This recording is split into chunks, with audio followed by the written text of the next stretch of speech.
Hey there. So, when I started looking for a job 4 years ago, I never thought I would end up being my own boss.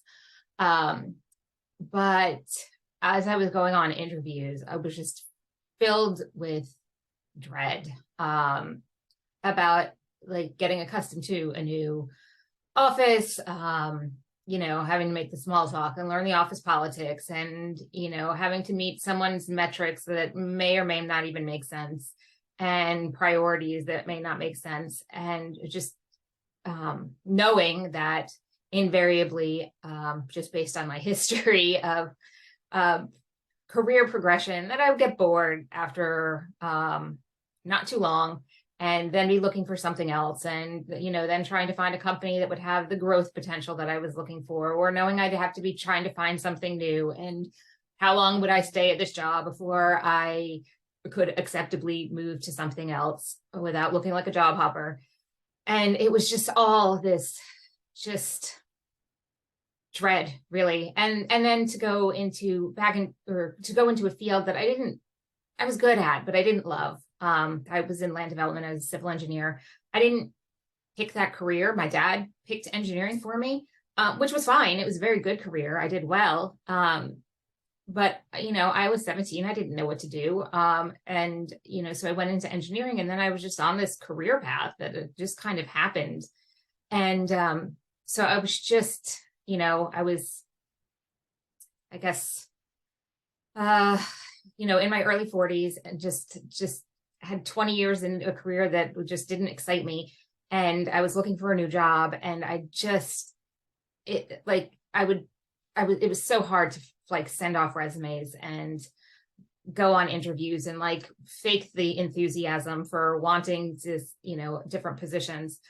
And so ultimately what I ended up doing was starting my own business. And I didn't have any of those dreads. I mean, I certainly had some fears starting out, but now I don't have those dreads about like someone's priorities that don't make sense, because I make the priorities and I have autonomy and the ability to set a schedule that works for my life. It was incredibly helpful during COVID when I shifted my career hours or my working hours to later in the day, because my husband was able to work earlier in the day, and then we kind of swapped off parenting.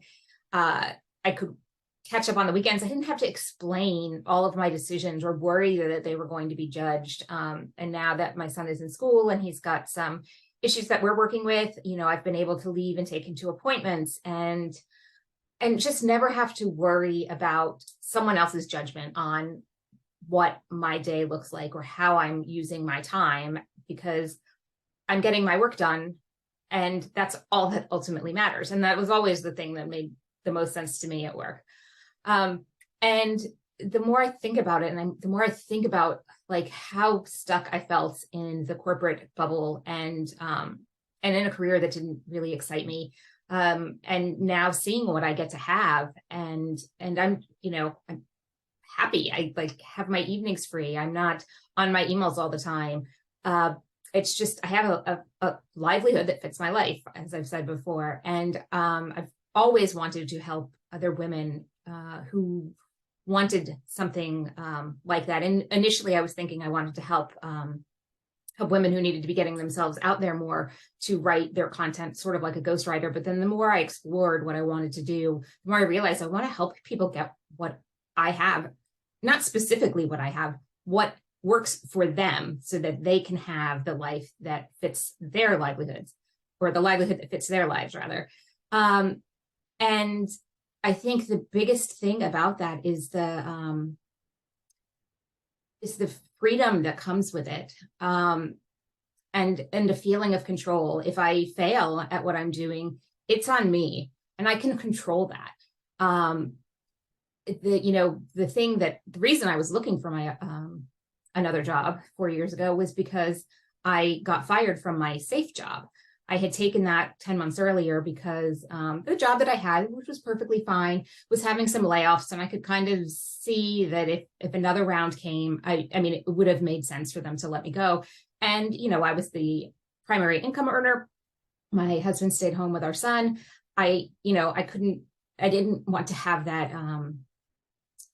that anxiety of, having to find a job at the last minute. So I went to this company. It was a very good company. It was doing what I had been doing for a long time. I had a lot of experience. My boss was great. It was a very safe company. It was also very an old school, and I didn't love that, but it was safe. And I figured, maybe I could build something on the side. It had always kind of been in the back of my mind that I would do that. And then, of course, I didn't, because I was working later hours and I would get home late, and, all of the things that happen when you are working for someone else. And especially in a culture that is not super family friendly. So it turns out that after 10 months there, my boss's boss, who was the chair, and whose name was on the company, the wall, had decided that I didn't have the personality to do my job, which is funny because it's a job I have been doing very successfully for 20 years in a variety of situations that were a lot more complicated than what I was doing for them. And yet he decided that because I didn't fit his idea of how I should act in meetings, or I don't know, whatever he had in his head, I didn't have the right personality. So he made my boss let me go. They called it a layoff. And my boss, who disagreed but didn't really have anything that he could do about it, fought for a good severance package for me, which I really appreciated. I found all of this out from the HR person a couple of days after I was let go, when I just flat out asked her, I was like, I know you don't have to tell me anything, but did Ed just not like me? And she spilled the whole story. I mean, it was so ridiculous. Like, he had orchestrated, or she had to lie to me to tell me that they had lost my personality test, which is something that I had to take to get the job in the first place.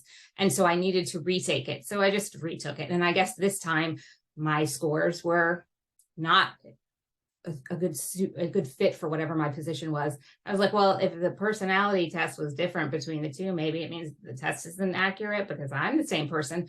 But whatever, it didn't really matter, because the more I thought about it, the more I realized that I don't want to work for a company where the person in charge doesn't trust the people that you would think, like he didn't trust his senior vice presidents to make decisions about their own staff.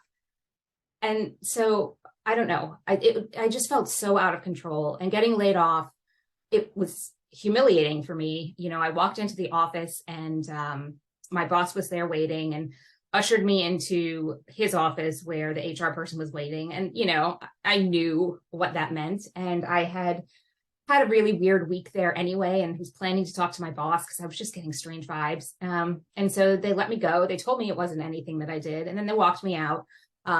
HR had mostly cleaned out my office, so I took that out, but I had a company car, and they had a car waiting to take me home, but I had to leave the company car there, which, makes sense. However, I wasn't expecting to leave without my car, or the car I had been driving that day. And so I had, my son's car seat was in there, a trunk full of like small child stuff, like strollers, and like just lots of like mom stuff. And it was full, and it easily, between that and my office, filled up this little like sedan that they had arranged to drive me home. So then I had to sit in the front seat with this poor driver who then has to drive me home as I'm like crying and texting people.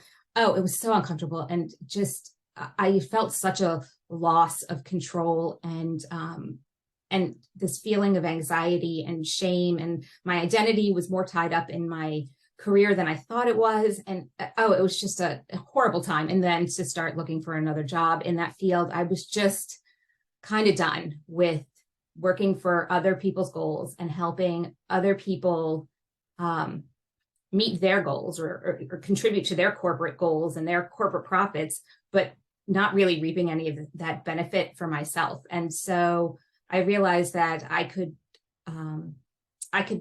start my own business. I had the severance package, which was hugely helpful.